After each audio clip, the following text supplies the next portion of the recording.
Mukazi wange. Simanyi omaze okukola olugambo.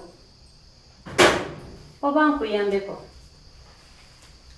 Gundi.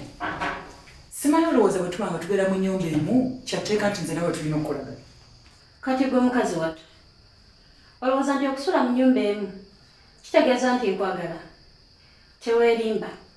Ate era kankubuulireyo n'ekirala. Omuzigo si munnyo nti buli nnyumba ogusangamu. Gwe nnyabo ow'eddibu lyayita omuzigo. Kankubuuze.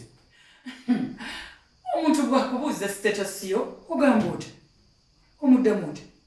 Ekisooka toli mufumbo. Sigamba nti okola olina omulimu. Wabula bakubuulira kuzungira mu banno.